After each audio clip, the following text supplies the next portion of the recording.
할렐루야. 오늘 말씀 제목 참 재미있는 말씀 제목이에요. 거룩한 건망증.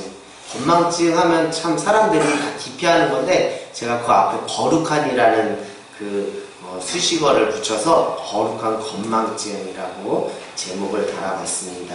여러분, 우리가 오늘 빌립보서 3장 12절에서 14절을 우리가 이해하고 거기서 오는 은혜를 받기 위해서는 앞절로 들어가서 이 말을 왜 사도 바울이 이런 고백을 했는지를 우리가 더 깊이 깨닫고 경험할 수 있는데요.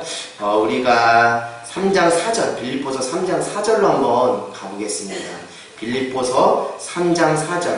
자, 같이 읽어볼까요? 시작. 그러나 나도 육체를 신뢰만 하여 만일 누구든지 다른 이가 육체를 신뢰할 것이 있는 줄 생각하면 나는 더욱 그러리라. 4절에 보니까 육체를 신뢰할 만한 것이 있다. 누가 자랑하면 나에게도 그 육체를 신뢰할 만한 것이 있다 하는 것이 아니라 자랑할 것이 있다. 내가 육신적으로 내세우고 자랑할 수 있는 뭔가 백그라운드가 있다라는 것을 말하고 있어요. 근데 그것이 무엇인지 5절에 말하고 있습니다. 같이 읽어볼까요? 시작. 나는 8일 만에 할례를 받고 이스라엘의 족속이요 베냐민 지파요 히브리인 중에 히브리인이요 율법으로는 바리새인이요. 6절 같이 읽겠습니다. 시작. 열심으로는 교회를 받게 하고 율법의 의로는 흠이 없는 자라. 아멘. 5절, 6절이 그가 자랑할 만한 그 육체의 것이라는 것이죠. 난지 8일 만에 할례를 받고 이스라엘 족속이요 베냐민 지파요 히브리인 중에 히브리인이요 율법으로는 바리새인이요. 6절 끝에 이걸 강조하고 있어요. 율법으로는 무엇이 없다고요? 율법의 의로는 무엇이 없다고요? 흠이 없는 자라고 자기의 그 육신을 이렇게 이야기하는데, 결코 이거를 자랑하려고 하는 것이 아니에요. 여기서 끝나는 것이 아니라 오늘 빌립보서 3장 12절에서 14절에 진짜 그 사도 바울이 하고자 하는 그 메시지가 있습니다. 사도 바울이 8절에 보니까 이렇게 말하고 있어요. 우리 같이 8절 한번 읽어볼까요? 7절 8절 읽어보겠습니다. 시작. 그러나 무엇이든지 내게 유익한 것을 내가 그리스도를 위하여 다 해로 여길 뿐더러 또한 모든 것을 해로 여김은 내 주 그리스도 예수를 아는 지식이 가장 고상하기 때문이라. 내가 그를 위하여 모든 것을 잃어버리고 배설로 여김은 그리스도를 얻고. 아멘. 8절에 보니까 이렇게 말하고 있어요. 다른 것들은 다 해로 여기고 오직 무엇을 아는 지식, 예수 그리스도를 아는 지식이 가장 고상하고, 나머지 모든 내가 육체를 신뢰하는 그 모든 것을 다 무엇으로 여겼다는 거예요? 배설물로 여겼다라고 말하고 있습니다. 그러면서 9절에 이렇게 말하고 있어요. 9절 시작. 그 안에서 발견되려 함이니 내가 가진 그는 율법에서 나는 것이 아니요 오직 그리스도를 믿음으로 말미암은 것이니 곧 믿음으로 하나님께로부터 난이라. 아멘. 그가 말하는 거, 내가 율법으로 의로워진 것이 아니라 무엇으로요? 오직 예수 그리스도를 믿는 믿음으로 말미암아 된 것이니 곧 그 믿음은 누구로부터 난 의라는 거예요? 하나님으로부터. 결국 자기의 어떤 육신의 그 백그라운드와 어떤 자신의 육체를 신뢰할 만한 그런 것 때문에 율법의 행위, 육신의 그 열심과 그런 공로로 의로워진 것이 아니라 내가 예수 그리스도를 믿는 믿음 안에서 하나님께서 나에게 주신 그 믿음으로 말미암아 무엇이 되었다고요? 내가 의롭다 칭함을 받게 된 거예요. 내 스스로 내가 의로워요 이게 아니라 예수 그리스도를 믿는 믿음으로 하나님께서 나를 비로소 무엇이라고요? 의롭다라고 칭해 주시는 그 은혜를 경험했다라고 이렇게 말하고 있어요. 근데 사도 바울이 8절, 9절에 이런 고백을 할 수 있었던 비결은 다른 것이 아니라 무엇이 있었기 때문에요? 오늘 말씀 드린 것과 같이 거룩한 건망증이 있었다는 거예요.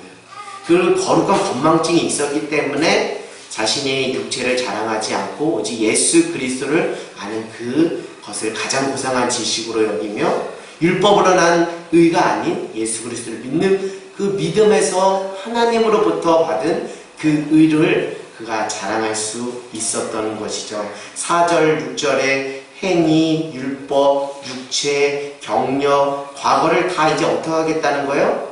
다 잊어버리겠다는 거예요.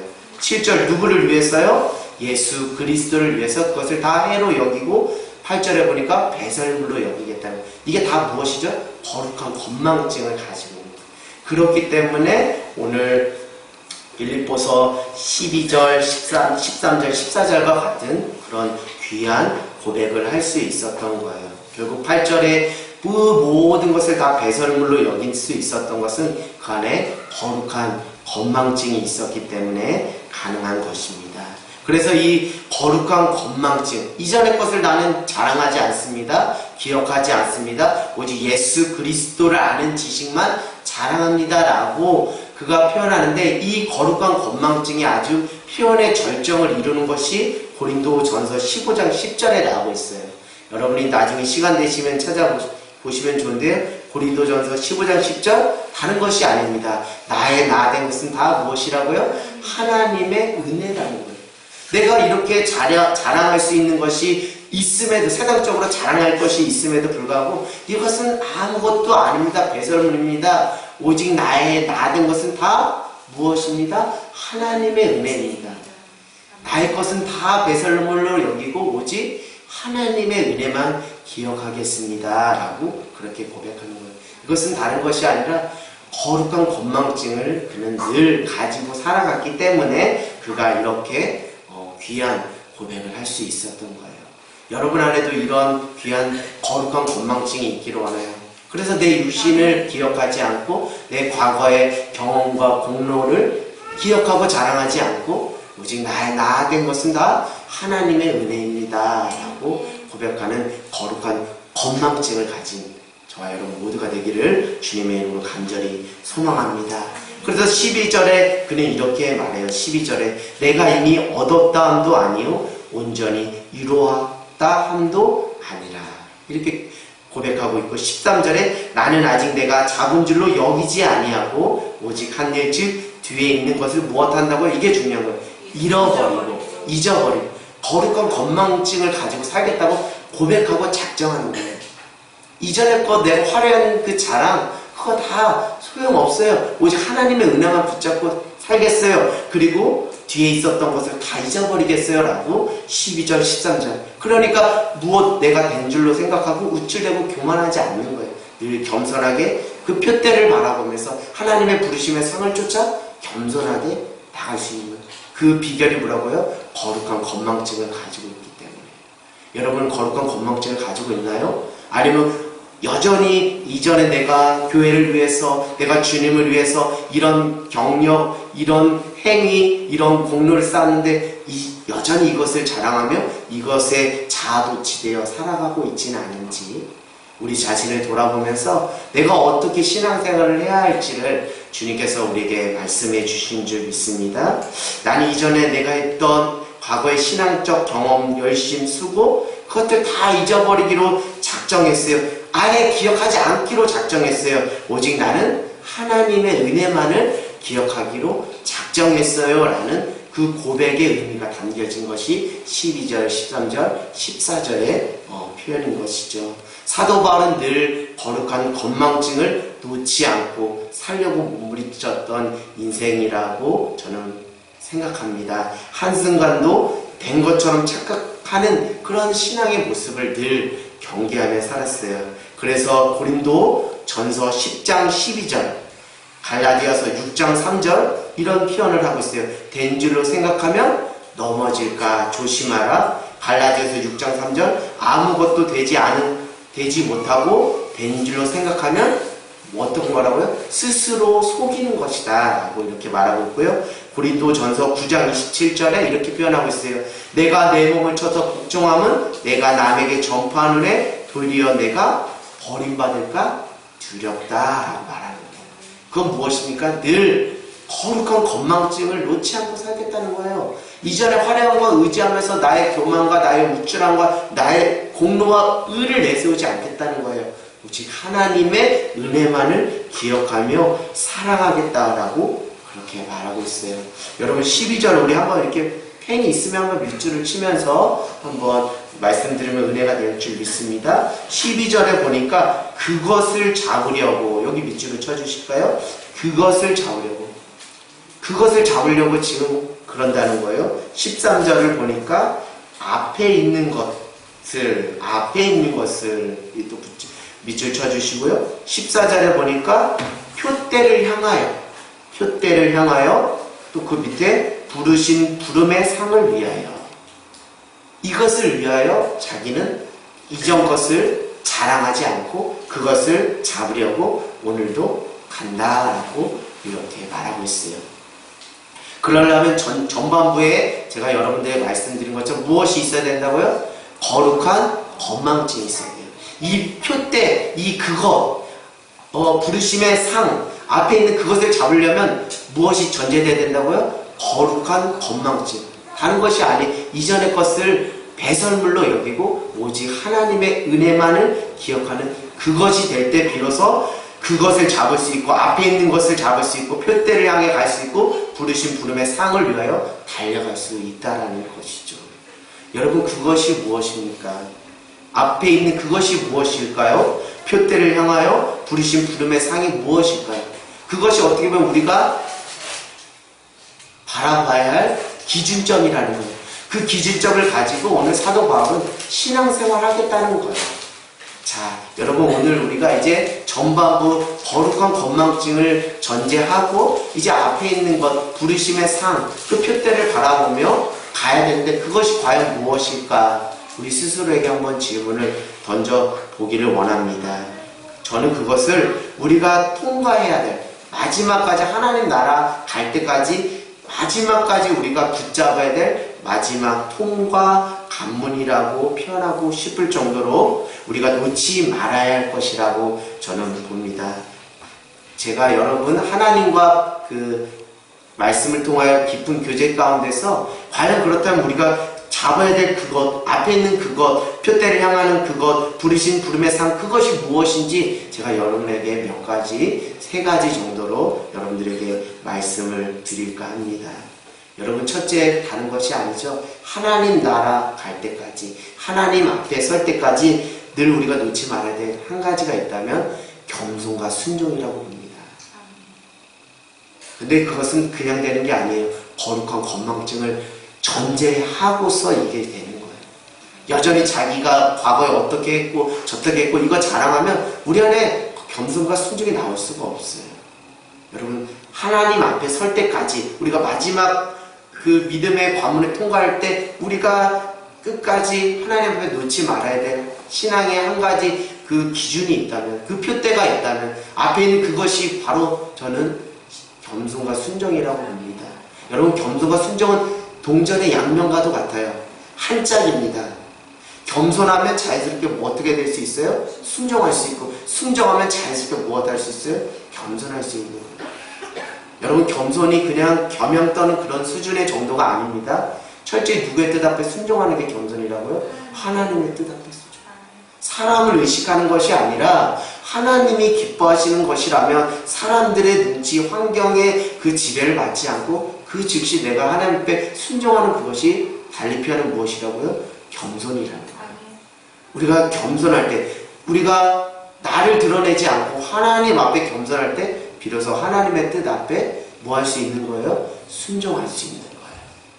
우리가 붙잡아야 될 것, 과거의 화려한 이력이 아니라 겸손과 순종을 붙잡고 하나님 앞에 설 그날을 두려워 떨며 하나님 앞에 나가는 저와 여러분 모두가 되기를 주님의 이름으로 간절히 소망합니다. 그렇게 되려면 오늘 말씀 제목처럼 거룩한 건망증을 놓지 않는 저와 여러분 되기를 원합니다. 오직 하나님의 은혜만을 기억하는 저와 여러분이 되기를 원합니다. 여러분, 두 번째, 우리 데살로니가 전서 5장 16절에서 18절 말씀 같이 한번 찾아볼까요? 데살로니가 전서 5장 16절에서 18절 말씀입니다. 데살로니가 전서 5장 16절에서 18절 말씀. 데살로니가 전서 5장 16절에서 18절 말씀. 우리 같이 읽겠습니다. 시작. 항상 기뻐하라. 쉬지 말고 기도하라. 범사에 감사하라. 이것이 예수 안에 너희를 향하신 하나님의 뜻이니라. 저는 많은 것들이 있는데 유독 하나님과 그 친밀한 말씀의 교집 가운데 이 말씀이 저에게 와 닿았습니다. 우리가 하나님의 나라 앞에 설 때까지 항상 기뻐하는 것, 쉬지 말고 기도하는 것, 범사에 감사하는 것이 예수 그리스도 안에서 너희를 향하신 하나님의 뜻이라고 말씀하고 있어요. 여러분, 다른 것이 아니죠. 여러분 마음의 상태가 지금 어디에 와 있는지를 보라는 거예요. 여러분이 신앙생활 그냥 한다고 해서 신앙생활이 되는 것이 아니죠. 주여 주여 하는 자마다 천국에 갈 수 있는 것이 아니라고 말씀드렸습니다. 잠언서 4장 23절에 무릇 지킬 만한 것보다 내 마음을 지키라. 이는 생명이 이에서 남이라고 했어요. 결국 하나님 나라 갈 때까지 하나님 앞에 우리의 마음의 심령의 상태를 어떤 상태를 가지고 하나님 앞에 서 있느냐가 하나님께서 우리에게 칭찬하시는 믿음이 될 줄 믿습니다. 근데 그것은 다른 것이 아니라 세 가지. 항상 무엇하고요? 기뻐하고 쉬지 말고 기도하고 범사에 감사. 이것도 다시 말씀드리면 기뻐하고 기도하고 감사하는 것은 한짝이에요. 한짝이에요. 여러분 기도하지 않고 어떻게 기쁨을 회복할 수 있고 어떻게 기도하지 않고 어떻게 감사를 회복할 수 있겠습니까? 감사 빠진 기도는 진짜 기도가 아니에요. 기쁨을 기도하면 하나님께서 우리에게 구원의 기쁨을 허락하시고 그 안에서 진정한 감사가 나오는 것이죠. 근데 우리가 신앙생활 하다 보면 우리의 마음의 상태가 기쁨을 빼앗기고 그래서 또 기도하기가 싫어지고 또 매사 불평불만할 때가 있어요. 그러나 늘 무엇을 보라는 거예요? 우리 심령의 상태가 지금 기쁨과 기도와 감사로 하나님 앞에 지금 내가 세워져 나가고 있는지를 보라는 거예요. 왜 우리가 이게 안 되는지 아세요? 왜 우리가 하나님 앞에서 우리의 마음의 심령의 상태가 기쁨과 기도와 감사가 왜 안 되는지 아세요? 그것은 다른 것이 아니라 우리의 시선이 누구에게 맞춰져 있기 때문에 하나님이 아닌 세상에 맞춰져 있기 때문에. 왜 그러냐면 기쁨과 기도와 감사가 누구로부터 오는 것임을 알면 우리의 시선이 어디로 향해야 된다는 걸 우리가 알 수 있거든요. 그것은 무엇이죠? 진정한 기쁨과 우리가 기도할 수 있는 힘과 그 감사는 누구로부터 오는 거예요? 하나님으로부터. 주신 그 하나님께 우리의 시선을 고정할 때 우리가 진짜 우리 심령의 상태를 기쁨과 기도와 감사로 채워 하나님 앞에 칭찬받을 수 있는 거예요. 부름의 상을 쫓아 나갈 수 있는 거예요. 표대를 바라보면 나갈 수 있는 거예요. 어떤 권사님이 사랑하는 외동딸이 있었어요. 권사님은 신앙생활을 아주 잘해서 권사의 직분을 받고 교회와 또 하나님 앞에 정말 신앙으로 잘 자라갔습니다. 근데 그 외동딸은 안타깝게도 신앙생활을 하지 않았어요. 그런데 그 외동딸이 공부를 잘해서 어느 모 대학의 교수가 되었다고 합니다. 근데 전도 축제가 있어서 교회에 전도 축제가 있어서 권사님이 정말 딸을 강권해서 그 딸이 교회에 나오게 되었다고 해요. 그래서 이제 교회에 나와서 환영을 받고 세 가족실을 룸에 응접실에 가서 이제 목사님을 만나려고 대기하고 있는데 그 누군가가 그 어떤 교회 성도님으로 보이는 두 사람이 무슨 얘기를 한다는 거예요. 무슨 얘기인가 했더니 아무개 집사 참 왜 저런지 모르겠어. 아무개 목사님 정말 아니야 하면서 험담을 하고 있는 거예요. 그러니까 처음 나온 그 딸의 입장에서는 그 소리가 듣기 좋겠어요? 거북하겠어요? 거북하니까 그 자리를 피해서 또 다른 곳으로 갔는데 거기 또 두 분이 또 얘기를 하고 있더래요. 들으려고 해서 들은 것이 아니라 또 얘기를 들어보니까 또 교회를 흉보는 거예요. 사람들끼리 서로 흉을 보는 거예요. 그러니까 이 따님이 실망이 된 거예요. 아, 교회는 사랑이 넘치는 공동체인 것을 알고 그렇게 생각하고 있었는데 아, 교회도 별반 차이가 없구나. 교회도 서로 흉을 보고 서로 비방하고 헐뜯는 세상과 별반 차이가 없는 공동체구나 라고 대단히 실망을 한 상태에 자기의 어머니 권사님이 온 거예요. 그래서 권사님한테 이렇게 다 얘기한 거예요. 아니 제가 처음으로 오늘 교회에 나와서 이렇게 나왔는데 어떤 사람들이 자꾸 교회를 흉보고 뭐 목사님 흉보고 어느 아무개 집사를 흉보더라고요. 그래서 정말 교회는 사랑이 많은 공동체인 줄 알았는데 대단히 실망했어요. 어머니 이렇게 딸이 이야기를 했다고 해요. 그랬더니 그 권사님 어머니가 딸에게 이렇게 얘기했다고 합니다. 딸아, 너는 지금 교회 나온 지 한 2-3시간 된 것 같은데 나는 이 교회 예수님을 믿은 지 30년이 되었구나.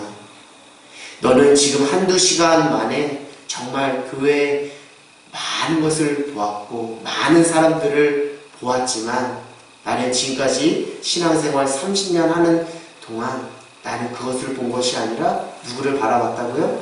하나님을 바라보았다. 너도 이 남은 인생 이제 사람 보지 말고 하나님을 보며 신앙생활 했으면 좋겠다라고. 왜 이 말씀을 드리냐면 사람 보면 우리가 기뻐할 수 없어요. 사람 보면 우리가 실족해서 기도가 안 나와요. 사람 보면 왜 저래 하면서 감사가 나올 수 없어요. 그러나 기쁨과 기도와 감사를 주시는 누구를 바라볼 때 하나님께 우리의 시선이 고정될 때 우리의 심령의 상태가 비로소 무엇이 될 수 있다고? 기쁨과 기도와 감사가 될 수 있는 거예요. 여러분 하나님을 바라봅시다. 우리가 물론 육신의 눈으로 세상을 보고 주변 환경을 봐야 돼요. 그러나 우리의 믿음의 눈은 항상 누구에게 초점을 맞춰져 있어야 돼요? 하나님께 초점. 그래야 우리의 심령의 상태를 지켜나갈 수 있어요. 우리의 마음을 지킬 수 있어요. 그래서 우리의 마음이 기쁨과 기도와 감사로 하나님 앞에 흠없이 보존되는, 하나님 앞에 마지막 날 칭찬받는 귀한 은혜가 있을 줄 믿습니다. 여러분 우리가 마지막으로 바라봐야 될 표대, 붙잡아야 될 앞에 있는 그것이 무엇일까요? 다른 것이 아니죠. 우리 베드로 전서 4장 7절에서 8절 말씀 한번 보겠습니다. 베드로 전서 4장 7절에서 8절 말씀. 베드로 전서 4장 7절에서 8절 말씀. 신약 381쪽입니다. 신약 381쪽. 우리 같이 베드로전서 4장 7절에서 8절입니다. 우리 같이 한 목소리로 봉독하겠습니다. 시작. 만물의 마지막 때가 가까웠으니 그러므로 너희는 정신을 차리고 근신하여 기도하라. 무엇보다 뜨겁게 서로 사랑할지니 사랑은 허다한 죄를 덮느니라. 아멘. 우리가 하나님 앞에 갈 때까지 정신을 차리고 깨어서 무엇 하라고요? 서로 기도함으로 무엇을 지킬 수 있도록 기도해달라는 거예요? 서로 뜨겁게 기도할 수 있도록, 사랑할 수 있도록 그 기도하라는 거예요. 결국 무엇이죠? 마지막 그 하나님 앞에 설 때까지 무엇을 빼앗기지 말라는 거예요? 사랑을 빼앗기지 말라는 거예요. 오늘 사도 바울이 그 표대를 바라보며 간다. 부르심의 부름의 상을 쫓아 그 앞에 있는 것을 바라보며 간다 라고 고백하는데, 저는 하나님과 말씀의 교제 가운데 우리가 붙잡아야 될 그것이 마지막 그 순간까지 무엇을 빼앗기지 않는 것? 사랑을 빼앗기지 않는 것. 그래서 주님 앞에 부단히 기도해야 되는 거예요. 무엇을 빼앗기지 않도록, 내 안에 사랑을 빼앗기지 않도록. 사랑을 빼앗기면 우리의 심령이, 우리의 마음의 상태가 무엇으로 바뀌어요? 어두움으로 바뀌어요. 그러나 사랑이 우리 안에 부음받으면, 하나님의 그 위대하신 사랑이 우리 마음에 부음받으면 우리의 마음에 무엇이 빛나는 거예요? 빛이, 진리가, 우리의 꺼져가는 생명이 더 생명으로 회복되고 풍성해지면 그 사랑으로 다른 사람을 살릴 수 있는 유익이 있는, 그 사람의 허물까지도 덮을 수 있는 넓은 마음을 우리에게 허락해 주신다는 거예요. 여러분 지금 붙잡고 여러분이 정말 빼앗기기 싫어하는 그 한 가지가 무엇인가요? 오늘 성경은 말하고 있어요. 마지막 때가 가까울수록 더욱 정신을 차리고 깨어 근신하며 기도할 것은 다른 것이 아니라 내 안에 사랑을 빼앗기지 않게 해달라. 사랑을 잃어버리지 않게 해달라. 여러분 왜 마지막 때 사랑을 빼앗기면 안 되는지, 사랑을 잃어버리면 안 되는지 요한일서 4장 17절을 말하고 있어요. 요한일서 4장 17절 우리 한번 같이 읽어보겠습니다. 요한일서 4장 17절. 요한일서 4장 17절 392쪽입니다. 우리 같이 읽겠습니다. 시작. 이로써 사랑이 우리에게 온전히 이루어진 것은 우리로 심판날에 담대함을 가지게 하려 하니 주께서 그러하신 것 같이 우리도 이 세상에서 그러하니라. 사랑 안에 두려움이 없고 온전한 사랑이 두려움을 내쫓나니 두려움에는 형벌이 두려워하는 자는 사랑 안에서 온전히 이루지 못합니다. 여러분, 왜 마지막 그 하나님 앞에 설 때까지 사랑을 지키라고 해요? 우리가 하나님 앞에 무엇을 받죠? 심판을 받는 거예요. 평가를 받는 거예요. 그때 우리 안에 사랑이 빼앗기면 우리 안에 무엇이 찾아온다고요? 두려움이 찾아요. 그러나 우리가 하나님 그 앞에 설 때까지 끝까지 무엇을 지키면? 사랑을 지켜내며 하나님께서 우리에게 부어주신 그 사랑을 지켜내면 우리 안에 무엇이 있다고요? 담대함이 있다는 거예요. 담대함. 근데 사랑을 빼앗기면 우리 안에 무엇이 찾아온다고요? 두려움. 여러분, 하나님 앞에 마지막 하나님 앞에 섰을 때 어떤 모습으로 하나님 앞에 서기를 원합니까? 바라고 원하기는 하나님께서 그토록 우리가 붙잡아야 될 표대 그 앞에 것, 그 사랑을 지켜내므로 그 심판의 날이 오히려 두려움의 그 날이 아니요 구원의 생명의 면류관을 받는 영생의 길이 되는 정말 담대함을 가지고 하나님 앞에 나아가는 귀한 은혜가 있기를 원합니다. 여러분, 고린도전서 12장에서부터 14장 이렇게 말하면 고린도 교회가 문제가 많았어요. 어떤 문제가 많았냐면 은사 가지고서 문제가 많았어요. 나는 방언하는 은사가 있어요. 나는 예언하는 은사가 있어요. 나는 통역하는 은사가 있어요. 나는 치유하는 은사가 있어요 하면서 자기가 받은 은사가 무엇이라고? 전부라고 아주 교만하게 무찌르했어요. 그러니까 교회가 어떻게 될 수밖에 없어요. 갈라질 수밖에 없고 교회가 찢어질 수밖에 없고 교회의 질서가 허물어질 수밖에 없어요. 그 상황을 들은 사도 바울이 고린도전서 12장에서부터 14장에 이렇게 말합니다. 여러분들 14장, 13장 끝에 잘 아는 것처럼 믿음, 소망, 사랑, 그 중에 제일은 사랑이라. 여러분이 받은 은사, 여러분 받은 능력, 그것은 다 어디에 기초해서 해야 되는 거라고요? 사랑의 기초에서. 하나님이 우리에게 보여주신 그 사랑의 기초에서 그 은사를, 그 능력을, 그 방언과 예언과 통역과 신유와 여러가지 은사를 행할 때 그것이 비로소 사람들에게, 교회에게 유익을 그치고 덕을 세울 수 있는 거예요. 여러분, 끝까지 교회가 지켜야 될 한 가지 사명이 있다면 무엇일까요? 우리 나름의 어떤 바벨탑을 쌓는데 초점을 맞추는 교회가 아니라 첫 번도 사랑이고 마지막도 사랑인 줄 믿습니다. 모든 것이 사랑의 기초 위에 우리의 그 하나님께 받은 은사들을 가지고 사람들에게 이익을 끼치고 교회에 덕을 세우는 귀한 저와 여러분 모두가 되기를 주님의 이름으로 간절히 소망합니다. 여러분, 이제 이전 것은 다 잊어버리길 원해요. 내가 이전에 어떤 신앙의 경험과 공로와 어떤 열심과 수고를 했든지 간에 그것을 오늘 사도 바울처럼 다 배설물로 여기는 귀한 거룩한 건망증이 있기를 원합니다. 오직 무엇만 기억하면 돼요? 하나님께서 내게 부어주신 그 은혜만 기억하면 됩니다. 그리고 그 은혜의 빚진 자로 그 표대를 바라보며 앞에 그것을 바라보며 부르신 부름의 상을 쫓아 나가면 되는 거예요. 오늘 그것의 세 가지로 저는 말씀드렸어요. 첫 번째 무엇이죠? 겸손, 순종. 두 번째 무엇이죠? 항상 기뻐하라. 쉬지 말고 기도하라. 범사에 감사하라. 세 번째 중요합니다. 무엇이죠? 사랑을 지켜라. 그럴 때 하나님 앞에 마지막 섰을 때 하나님께서 잘했다.